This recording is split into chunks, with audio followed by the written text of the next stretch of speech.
Task Flows 任務流程理論上下文相關窗口。任務流程中嘅第一個窗口定義任務流程嘅上下文。如果你喺第一個窗口，例如 Person 窗口中選擇一個人員，則應用程序將喺後續窗口中輸入你喺第一個窗口中選擇嘅人員嘅信息。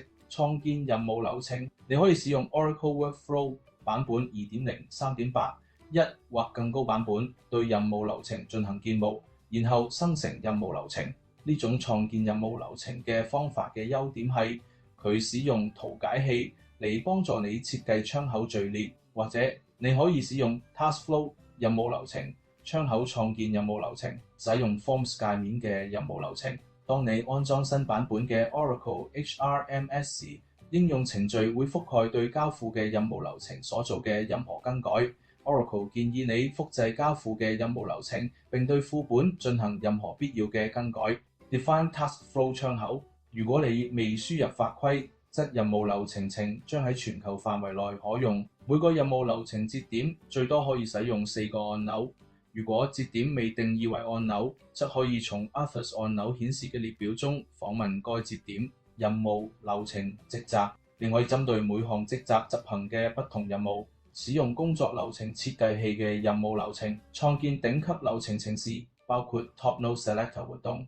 此活動可確保任務流程中嘅第一個窗口係有效嘅頂級節點窗口。所有可以作為頂級節點嘅窗口都存儲喺 TipNode HRMS Context Window 查找類型中。工作流程轉換為任務流程 Convert Workflow to Task Flow。Workflow 為 HRMS 管理提供項目類型嘅 HR 任務流程，使你能夠使用 Workflow Builder 配置 HRMS 任務流程，定義 HRMS 應用程序窗口嘅函數活動，指定作業屬性，以將功能標識為 HRMS 窗口或者按鈕。HR 任務流程項目類型為你提供咗使用表單設置同埋維護任務流程嘅圖形替代方法。任務流程限制立法，你只能夠安裝特定於你嘅法規嘅全局任務流程同任務流程。注意，美國同英國任務流程適用於所有法規。上下文，某啲窗口需要分配上下文，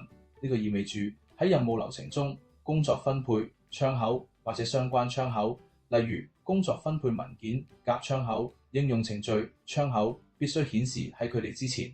初始窗口，你只能夠使用選定嘅窗口嚟啟動任務流程。有關更多信息，請參閱聯機幫助。後續窗口，喺數據庫之間傳輸任務流程。要傳輸任務流程，請執行以下步驟：將任務流程保存到文件，將文件導入到新數據庫。例如，你可能希望喺測試數據庫中創建任務流程，然後將任務流程導入到生產數據庫。要從你嘅第一個數據庫下載文件，請運行下載 HRMS 任務流程程。要將文件上傳到目標數據庫，請運行 Upload HRMS Task Flows 流程程。任務流程設計決策，喺設計任務流程時，請考慮窗口嘅順序。你可以定義一個線性序列，用戶必須喺其中從一個窗口轉到下一個窗口，或者你可以允許用戶喺多個窗口之間進行選擇。呢個決定可能取決於用戶考慮邊個將使用任務流程。例如，系統管理員可能更喜歡訪問好多窗口，